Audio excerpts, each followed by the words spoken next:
Deputy Owen Murphy, Deputy, you have 15 minutes. Thank you, Chair, and thank you to both the witnesses for appearing today. Ms Sullivan, reference was just made to it by Ms Kennedy about you being contacted by interests outside of the paper. Were you ever contacted by someone senior in government or a senior government representative over content carried in the paper? And what about business interests outside of, or? Of course. Well, my job, I mean, as Geraldine has probably already indicated, was to head them off the past. I've lost count of the number of times over the years that various people from all walks of life and from all strands of business would contact me complaining about various aspects of the paper. Now, it could be content on one hand, it could be positioning, it could be price, it could be any one of a range of factors. And in truth, where content was concerned, my response essentially would be to listen, because for a lot of people, they simply wanted to vent. And that was a large, I'm going to ring the Irish Times and give them hell. So it was to my desk that came. Well, when a complaint comes from someone senior, say in government, or someone senior with a particular interest or someone well known, is there a code for how you deal with that complaint? Is there a code within the paper as to how management might deal with a complaint in terms of letting editorial know or having a discussion about? Well, I suppose that the code is such that we don't allow it to interfere in any way in content. So we start from that process. So as I said to you, my instinct was generally to kind of let them vent and talk it down. If it was of huge interest, we'd clearly have a conversation about it. But I mean, we're operating within a context where there are no circumstances whatever in the Irish Times where there can be intrusion into the editorial space. And I think it's very well understood. And unlike other newspapers, it is a codified process.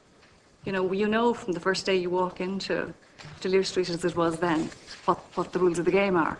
Now, can I just say to you that you might consider that from a commercial perspective that was a negative.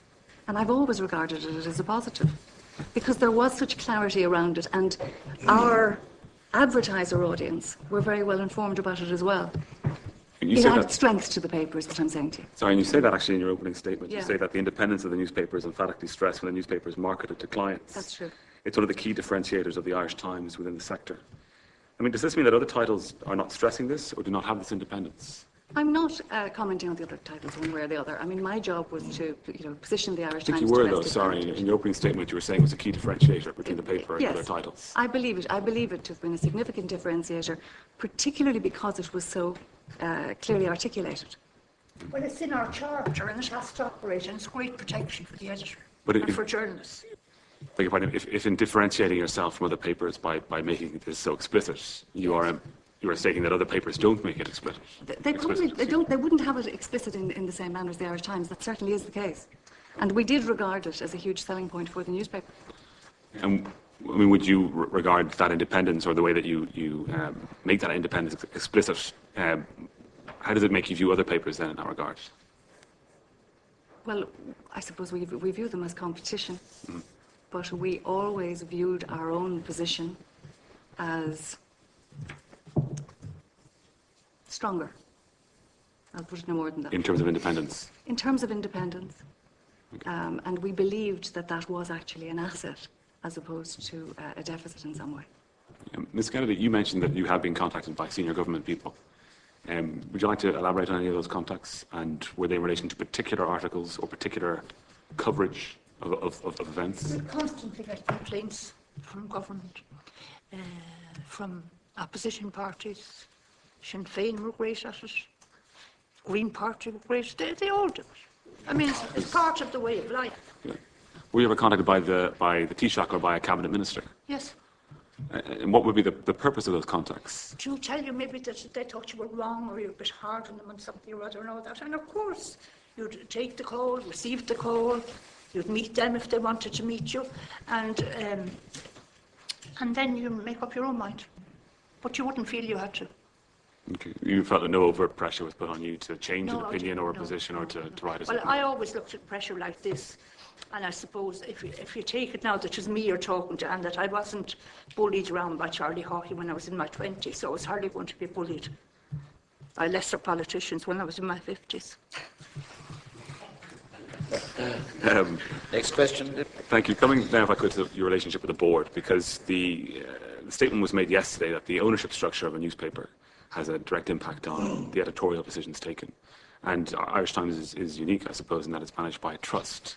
And that's the long stop, but you also have the board. So does the board have a say over editorial policy?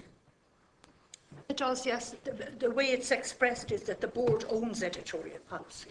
I gave you the principles of editorial policy as per the Memorandum of Association, and on an operational basis, it's up to the board to see that they're implemented. But in a bit of research I did for you, I even found this strange myself. In a bit of research I did for you before coming before the committee, I had somebody go back through all the board reports for the inquiry period 2002 to 2007, and editorial policy in relation to the financial crisis, the property market, the property bubble, or however you'd like to define it, was never, ever raised or discussed. To discuss, those are informal notes taken from board meetings. Yes. But informally, would there be relationship or contact? It wasn't ever discussed informally at the board. It wasn't that it wasn't minuted. It was never discussed at the board of the Irish Times. Individual board members at different times might say to you, why aren't you doing this, that, and the other? And I would say to them, well, if you want, that's not the policy that I intend pursuing.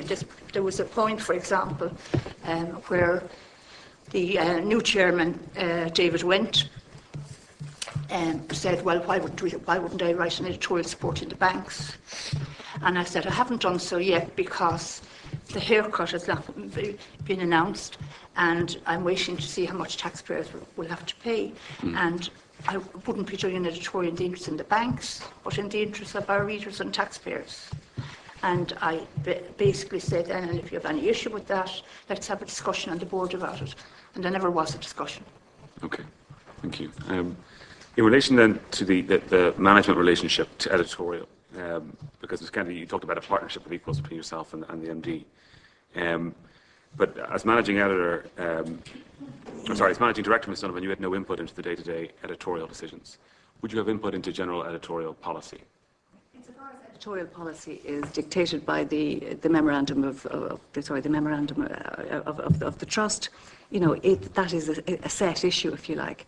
And as Geraldine said, maybe just to clarify a little bit about how editorial policy flows from the board. It's set in the memorandum and articles of trust. That is devolved for discussion where there would be major issues, for example, addressing policy to the board of Irish Times Limited. But the board of the Irish Times Limited, in large part, allows that issue then to devolve to the editor and the editorial team. So on a day-to-day basis, that's how it works. And I have to say to you that does give, and the structure in the Irish Times gives a more clearly defined and higher level of protection and independence to the editor than might be the case in other structures.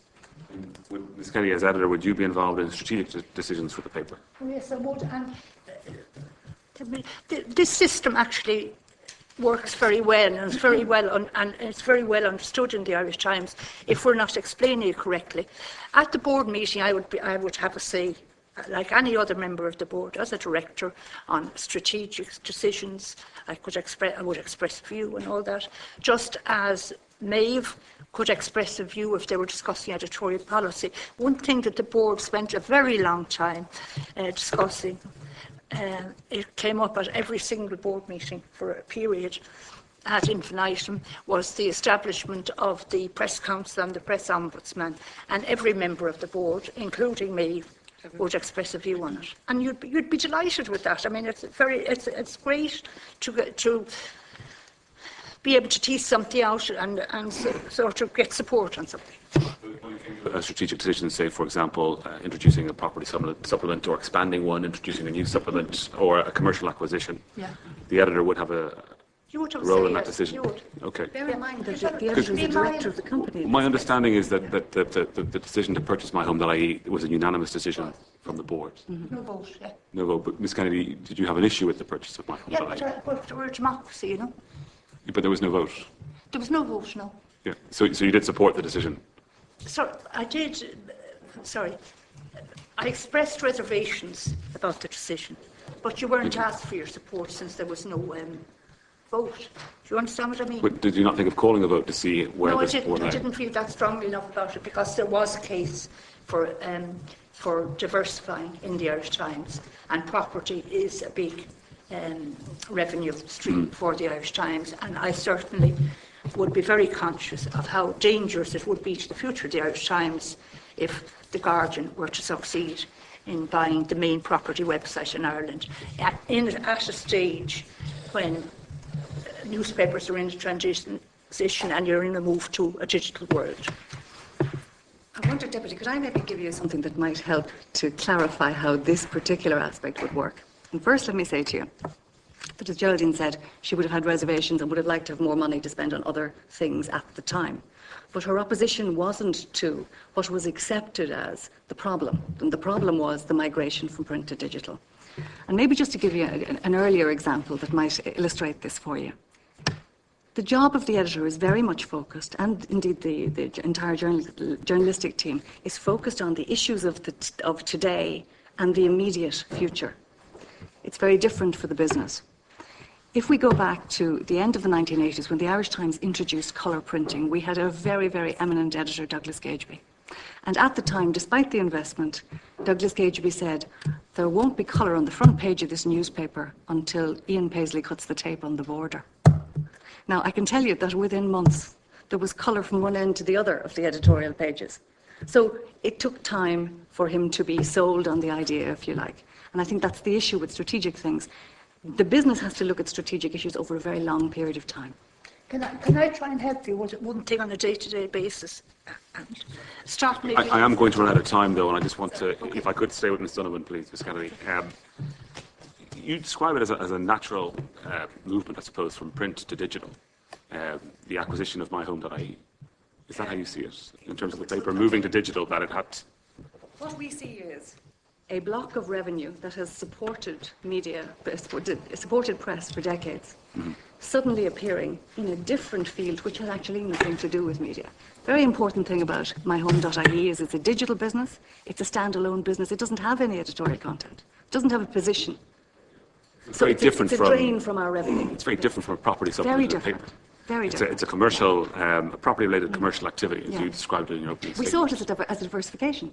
Right. But in terms of the independence of the paper, was there Yes. ever a fear that the over-reliance and moving into this new commercial activity would undermine either the actual independence or the perceived independence of the paper? Absolutely, there was not. And the reason there wasn't was what allows us to put feet on the ground in China or Moscow or anywhere around the world is the revenue that we derive from areas such as property. It's very important, I think, to say, if you come back to the Irish Times structure, we don't have access to shareholders' funds. We finance our operation ourselves out of our own earnings. For discussion amongst senior editorial staff or management within the paper that this particular move into the property sector could undermine the paper? It would undermine the paper. No, there was lots of discussion around it, largely around the price, as you'd expect. And as I said to you earlier, I wish to God we'd paid less for it. Unfortunately, if we hadn't paid what we did pay, we wouldn't have it. And it's critical for us. Okay. And at the time then, making such an acquisition, while also publishing contrary articles in the paper, to the consensus at the time, what impression do you think that gave to the readership of the Irish Times? If they're reading one day a view from Morgan Kelly about a complete crash in the property sector, but at the same time, beside that, the Irish Times is making a major acquisition. Well, I mean, there was plenty of criticism of the decision, but I mean, the criticism of the decision was largely within the media sector. A lot of it, remember, one of the key differentiators of the newspaper business is that your critics get to publish their views on you every day. Your competitors get to publish their views on you every day. Did anyone in the Irish Times publish an article criticising the purchase of myhome.ie? Did they publish in the Irish Times, George? Nothing in particular. Published a story about it. It was announced in the Irish Times. As news, I suppose, but did anyone write any critical commentary? I don't remember anything that But, stood out for me. sorry, nobody will stop from doing it now either. That's very important. Yeah, well, thank you for that clarification. Thank you. And then, as it operates within the newspaper, myhome.ie has its own then business interests. So how are they managed separate from the newspaper? I'm sorry, again. myhome.ie has its own business interests in terms of, Staff and so on and so forth. Yeah, but also I think that they've sponsored particular events Oh yes, or they do. Yeah. TV programs. They operate independently, but actually, for many years they lived in a different place as well. They're now, for cost reasons, based within the same building, but they operate separately. Yes, absolutely. Now, having said that, there are synergies on the sales side, but not at all on the, and indeed on the technology side, but not at all on the content side. As I've said to you, there is no content in myhome.ie. Yeah, and sorry, the synergies on the sales side, that means that sales staff working for both myhome.ie and the Irish Times. We have two sales teams still, but there is the possibility for some integration there. But a large part of it is office space and technology, is why it makes sense to have it there. Okay, thank you.